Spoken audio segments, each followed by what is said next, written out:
So speedruns have become massively popular, especially videos of streamers breaking world records, getting massive amounts of attention and views. However, what a lot of people don't see are the many failed attempts that it's taken to achieve that amazing run. A lot can go wrong in a speedrun, choking under pressure, missing a precise skip, or simply the game giving you bad luck. In this video, we'll be looking at 5 speedruns that went horribly wrong. But before we get into the video, please subscribe to know every time I make a new video. With that out of the way, let's get right into it. Speedrunner gets overconfident. So the Super Mario Bros. Game for the NES is one of the oldest and most competitive games to speedrun. The margin for error you have in the game is counted in the frames. One wrong move can ruin a competitive run. As such, speedrunners for Super Mario are extremely skilled and put a tremendous amount of time into perfecting the game. One such speedrunner is a legendary Super Mario speedrunner named Darbian, who held the world record for Super Mario Bros. Some of you may recognize his name for the world record run of Super Mario Bros. That gained over 11 million views on YouTube. Needless to say, Darbian is well respected in the speedrunning community. However, there was one clip of him that was pretty hilarious. While he was in one of the stages for Super Mario, he speaks about how easy the given stage was. Not a second later, after saying, "See, it's easy," he dies to a simple mistake, proving that even the best can make mistakes sometimes. See? It's easy. Never mind. Glitch ruins world record. The Crash Bandicoot series has seen quite a lot of popularity for its platforming and fun mechanics. A speedrunner named UCogMonkey was playing a remake of the first Crash Bandicoot and was on a world record pace. Even up to the end portion of the game, it looked like a world record was in the bag for the streamer. He only had 2 hurdles to overcome, the fight with Nitrous Brio and Cortex. In the fight with Brio throws potions at you. The goal is to dodge the potions and jump on the green slime monsters that appear to deal damage to the boss. Seems simple. However, at the time, there was a bug in the game that causes the boss to freak out and get stuck in a glitchy animation, essentially stopping the boss fight and the game itself. As when Brio is in this glitch state, it can't be reset, it cannot be interrupted, and Crash cannot die, creating conditions for locking the game indefinitely, making the game unplayable, and resetting the game is the only way out. This is exactly what happened to UCogMonkey, and it's honestly heartbreaking to see him come so close to the world record, yet get sabotaged by some nonsense out of his control. No! No! I'm done. I am fucking done. I am fucking done!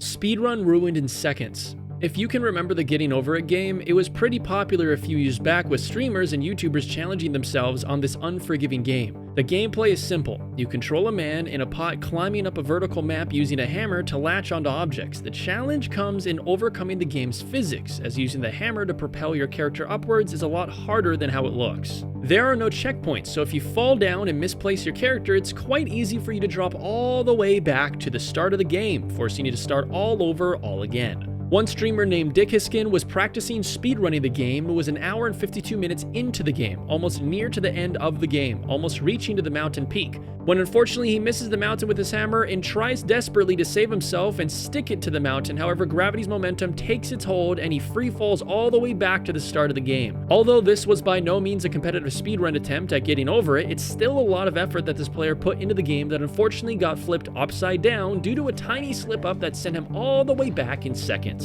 Truly brutal. Back down. I fucking can't. I can't. There's no fucking way. No. No.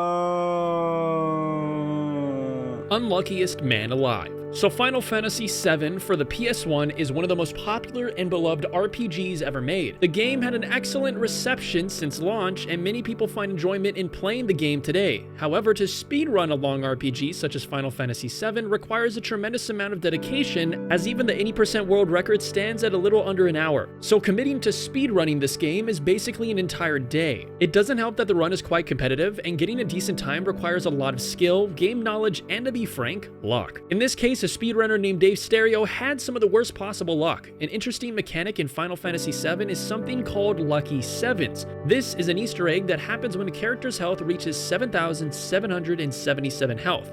Your character will do exactly 7,777 damage regardless of your attack. The guaranteed high damage from this condition makes it extremely powerful. However, what a lot of people do not know is that this applies to monsters as well. Dave Stereo encountered this Lucky Sevens mechanic when into 4 hours of a great run, he was fighting the Demon's Gate boss when he did exactly enough damage to put the Demon's Gate into a Lucky Seven state. On top of this, it just so happens that the boss used the Demon Rush ability, one of its special moves that does damage to all party members. This led to a game over. As his party members didn't even have 1000 health, it ended his run then and there. Honestly, a really insane level of bad luck for a condition ironically named Lucky 7, and then having the additional bad luck with the boss using his Demon Rush ability. The Demon Gate boss has exactly 10,000 health, so that means that Dave Stereo did exactly 2,223 damage to the Demon Gate to trigger the Lucky 7's effect. The chance of this playing out the exact way it did is a statistical anomaly, ending a speedrun in one of the craziest ways possible. I got a lot of damage in that early phase. No crit. What?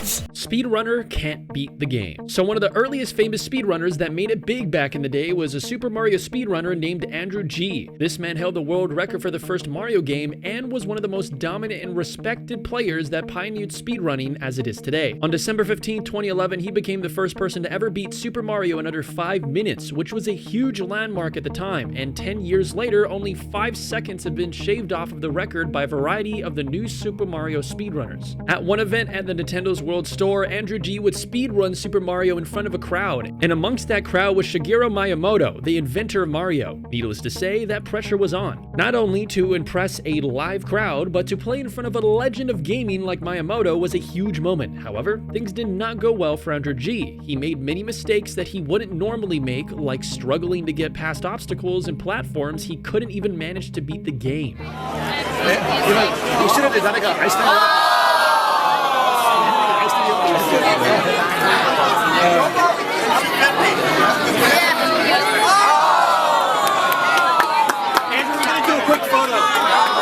So what the heck happened? Well, aside from the obvious nerves, speedrunning requires a lot of things to be perfect to do it right.